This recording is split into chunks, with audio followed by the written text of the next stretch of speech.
So, I am 23 days post hemorrhoidectomy. Hemorrhoidectomy. That's what it's called. And, oh, hold on, let me show you. This is my new chair. So it's not quite a donut. I mean, my new seat. It's not quite a donut, but it has gel around here. Got it off of Amazon. And that's how, you know, I sit. Well, actually, I sit crossing the leg. I still can't sit directly on it. Actually, I could sit directly on it. I just can't sit directly on it for a long period of time. So anyway, so I had a hemorrhoidectomy 23 days ago. I always suffered with hemorrhoids ever since I had a baby. I had a child in my 20s. I'm 52. Always had hemorrhoids off and on throughout my life. So if hemorrhoid bothers me, what do? I get some hemorrhoid cream, take care of it, it goes away. About 49 is when it started to really bother me, because at 49 it started to bleed, which I thought it could have been cancer. I'm like, okay, maybe this is no longer hemorrhoids, it's cancer. So then I had a colonoscopy. I'm not good with these names. I had a colonoscopy, and the doctor removed a polyp, but then he told me that I had hemorrhoids internal, and he wanted to have the hemorrhoids removed. And I'm like, no, we're not going to do that. So I was just like, okay, so I'll just live with this for the rest of my life. Okay, so fast forward to 52, 23 days ago. I go to work. It's on a Monday. I went to work, went to the bathroom. I was a little irritated afterwards, you know. And what did I do? Instead of wearing panties, I wore a thong, which irritated me even more, you know, because after I went to the bathroom, I said, let me jump in the shower. I jumped in the shower. Okay, put on my thong, went to work. Was a little irritated. But throughout the day, it got even worse. So on my lunch hour, I was like, damn, I can't take this. Don't wait till you get home. Just go buy some suppositories. Went to go buy some hemorrhoid suppositories. And I couldn't even put it inside of my booty hole because it was like, I don't know, it was swollen. It was just, it was weird. It was like, it was weird. It was weird. I couldn't find, you know, I'm like, where's the hole? You know? So I'm like, this is not normal, right? So I, you know, bent over, took a picture of it, and I was like, whoa, what the hell is that? Because it looked like I had like a little tiny, you know, something hanging outside the hole, you know, like it was like this, and it had like, hold on, let me put my phone down. Hold on. It was like, so this is my hole, right? And like in here had something hanging outside of it like that. So that was it, like a little, and it was raw. It was like a little piece of meat or something that was just stuck right there. And it was like basically covering the hole. So I'm like, where's the hole? Okay, so anyway, came home, told my husband, I'm like, oh my God, I feel bad. I'm gonna have to go to the doctor Friday, thinking I'm gonna last until Friday. Mind you, this was Monday, right? So I woke up Tuesday, made an appointment to go see my regular doctor. Actually, I didn't know who to go see. I called my GYN, and I'm like, who do I call, you or my primary? And she was like, well, what's the problem? And I said, I have hemorrhoids, you know, so do I come see you? You know, or my primary, but it's really bothering me. She says, you would call your gastritis or something, doctor. I'm like, miss, people don't have a gastritis phone gastroenterologist number just handy. Like, who would I call? She said, well, that's what you would get, you know, you would get the number if you was to call your primary. I said, that's what I asked you. I was Thursday, I was like, I can't take it. I can't wait until I go to the primary. Something is wrong. Like, something was really wrong. So then I called my insurance company, and so they gave me some numbers. I was calling around. I made appointments all over the place, right? I ended up getting a 5-star doctor. She was so great. And she said if I can get there within the next hour, she would see me. I was like, I'm out of here. So I got dressed real quick. Well, that's a lie. I got dressed real slow quick, because I couldn't, you know, move or whatever. So got in an Uber. I was out. So went to the doctor, rolled over, and she was just like, oh my God. And mind you, I hit her, which I didn't mean to, but I'm laying there, and she went to spread my cheeks, and it felt like she pulled some skin. I was like, oh, bow, sorry. Oh my God, I'm so sorry. She's like, no, it's okay. You must be really in a lot of pain, and blah, blah. So that's what happens. Can you take off tomorrow? I'm like, yes. So they got me in for the operation. For the next day, I was the last person who was seen. So I had to prep the night before, you know, not have anything after. I think it was after 6. I had to have just liquids or whatever. Next morning, got in. She said, we're gonna have to just push it back up. Okay, they ain't pushed nothing up. When I got there, I saw her partner, and her partner was an actual surgeon, And he was like, oh no, we're not gonna have to push this up. We're gonna have to operate on it. I'm like, operate? How bad is it gonna feel? He said, well, what do you feel now? I'm like, well, I feel like he said, a scale of 1 to 10, what are you? I was like, I'm a 10 plus. He said, you're gonna love me after this. You're not gonna be a 10. You're gonna be about a 7 or 8. I said, oh good, because I have tickets to go to a basketball game, you know, with my daughter. Would I be able to go? He was like, it depends if you could tolerate the pain. Okay. That was a lie, because when I was getting in the room, first of all, you go in the room, I had to like sit up with my booty up in the air and lay down this way. So that was very uncomfortable, right?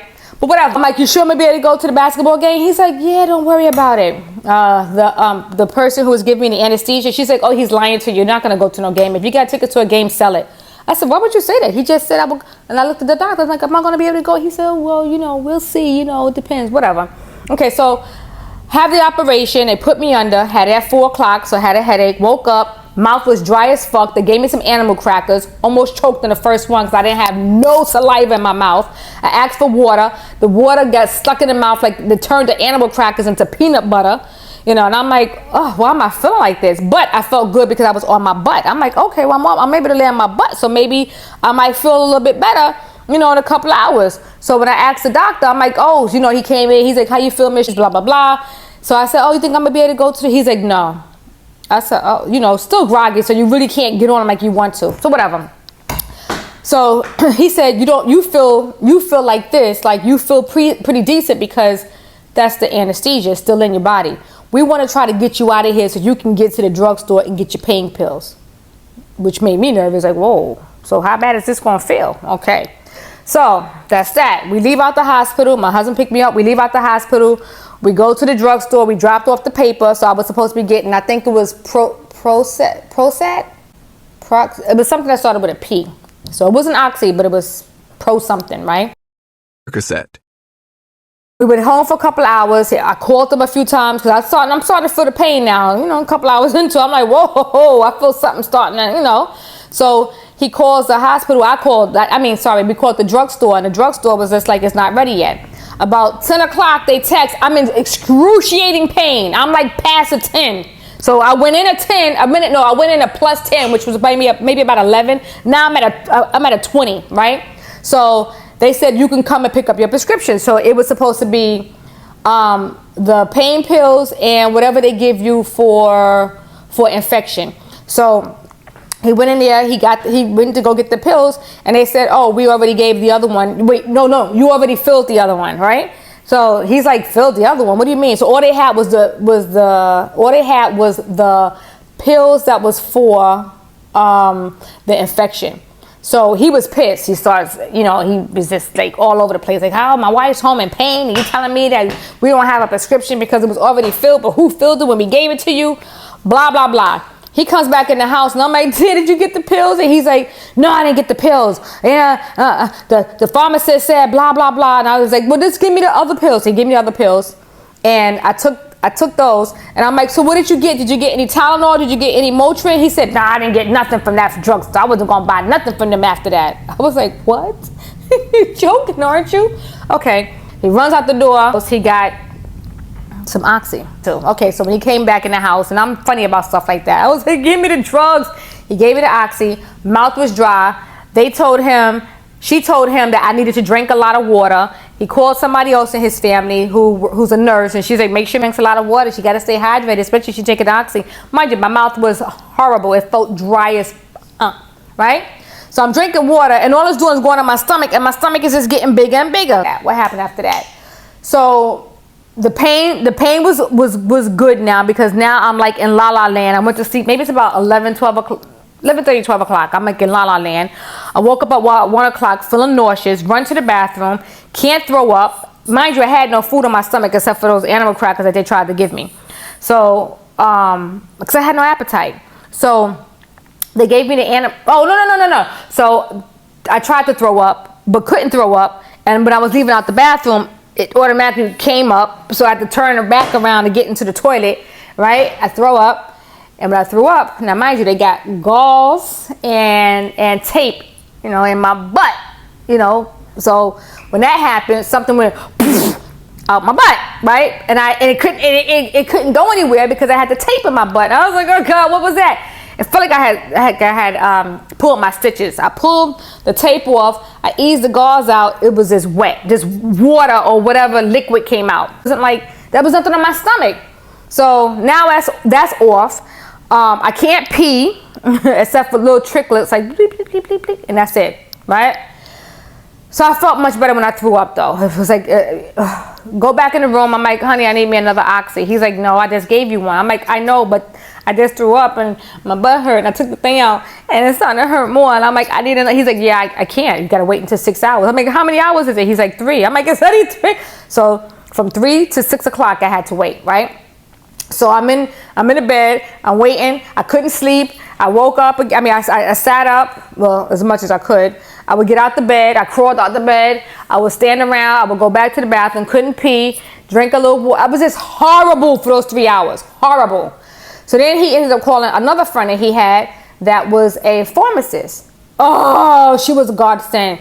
She said, you know, what you can do is give her, I don't know the milligrams, but I know it was Tylenol, Tylenol, half a Motrin, and maybe a half of Advil, 800 milligrams, 6, 4, however it was.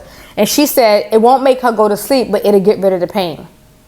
That was better than taking that oxy. That was so much better than taking the oxy. So when he gave me that, well, I still had to wait up a couple hours. I was like, I don't want the oxy. No. I waited 2 hours, not 3 hours. So he gave me that, and that helped so much. And I was addicted to that up until last week. I was taking it around the clock every 6 hours. Told my doctor, she was just like, if you don't want to take what we prescribed for you, which I couldn't get, because we did get, because he went back down the next day and he started, bitching with them, and he, the pharmacist boss ended up giving him some my prescription, which we don't know what the mix up was. So anyway, so I was just in pain. So I'm walking through the house. So this is how I'm walking. So I'm walking through the house like this, I could barely walk, so that's how I was walking through the house.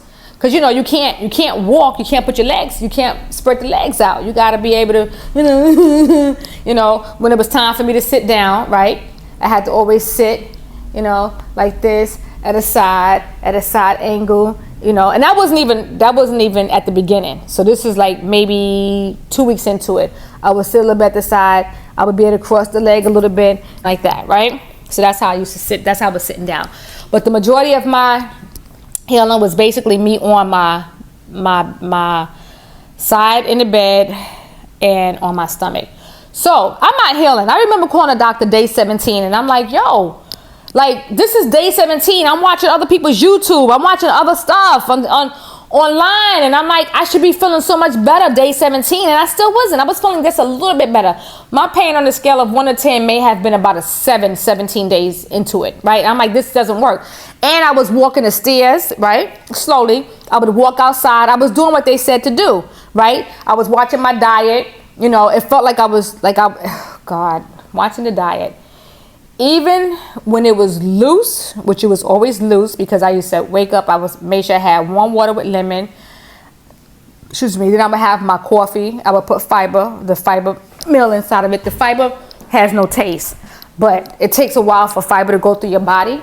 So I was able to, use that, the fiber powder, right? So I had that inside the coffee, because I had to still have my coffee. I would make my eggs. Toast sometimes. I had vegetables. I would have like a salad every day. I had a whole thing, an assortment of fruits.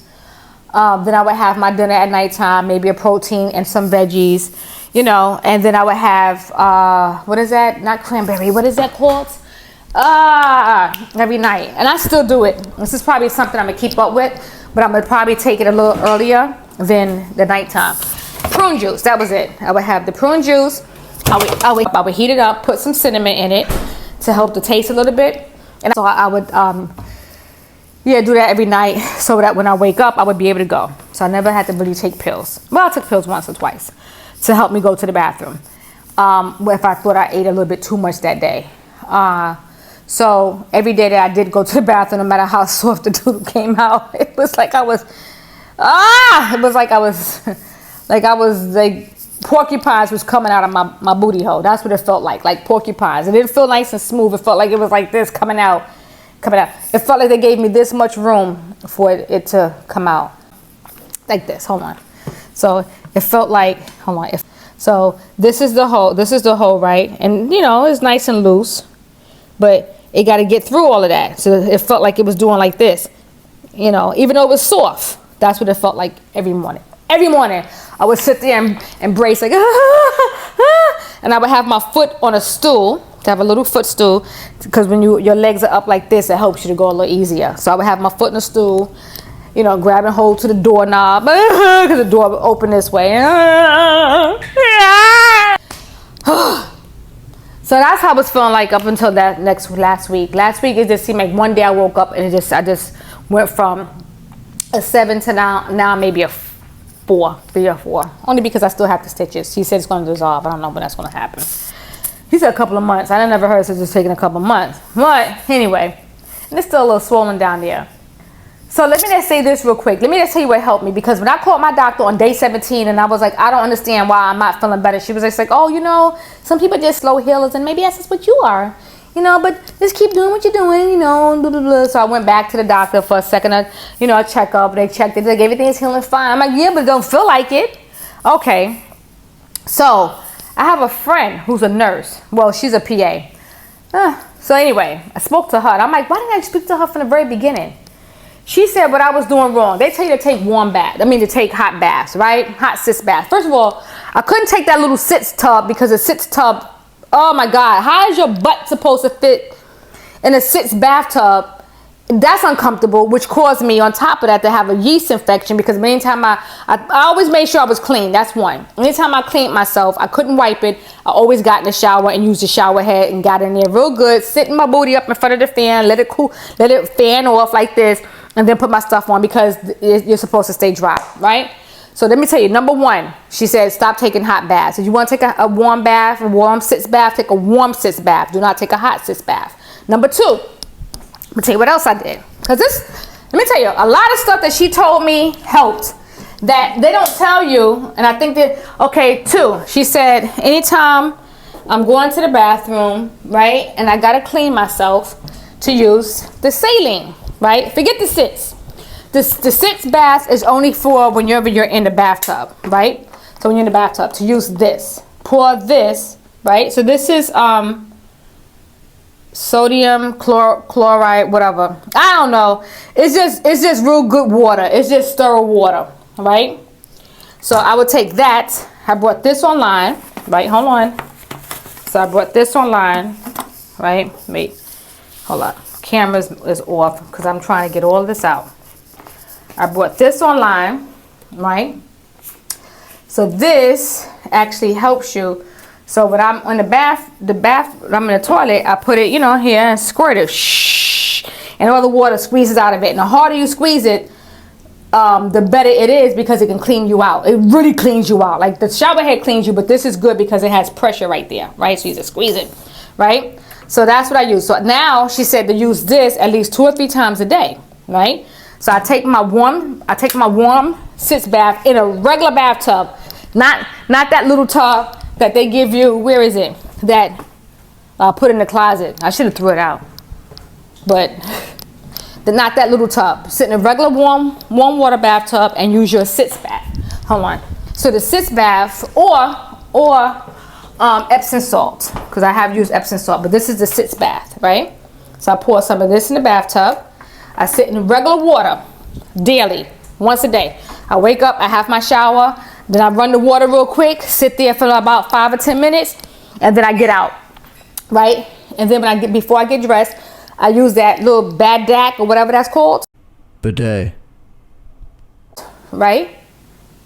I use that, and so that I can really get it clean. Then I sit in front of the fan, and then I get dressed, because next week I have to go to work, so I have to do all of this now. So then, so I do that at least 3 times a day, that little thing, and I put the water in it and I squirt it. Or the few times I couldn't do it, she said to use a gauze pad, and take a gauze pad and soak it in that, and then put that in your booty hole, and let it just soak it in there a little bit for a couple minutes, and then take it out, and then make sure you're dry afterwards, and then go. So that's another thing. So when they said hot baths, she said no, warm baths. And also, whenever I do just rinse off down there, she said use cold water, because cold water is what's going to help with the swelling.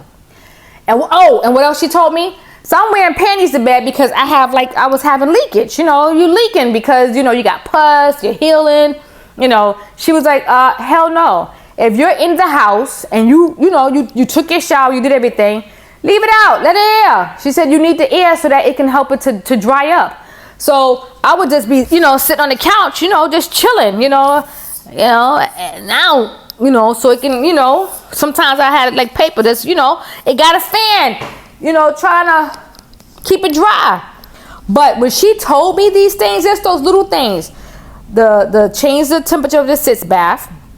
So let me stop saying sitz bath. Putting the sitz inside of the regular bathtub. Changing that, because she told me even the other sitz bath is horrible. So changing that and putting it inside the regular bathtub, changing it from hot to warm, doing cold water, and just let the coldness help to sit on it and to keep it dry. So stop putting gauze pad down there unless you're going out in the street or whatever, and you might need it a little bit. But I don't need it now because I'm like on top of it. She said, and if you have to dry, just dry it off with the gauze pad, but let it air out as much as you can when you're in the house. And I just want to say, those 3 things have made a difference, such a difference. Like from day 18 to now, these 5 days, I'm just like, look, I can do all of this. Still sore, don't get me wrong, I'm still sore. It's going to be a minute. It's still like little bubbles outside my booty hole. I don't know what that is. They said it's going to heal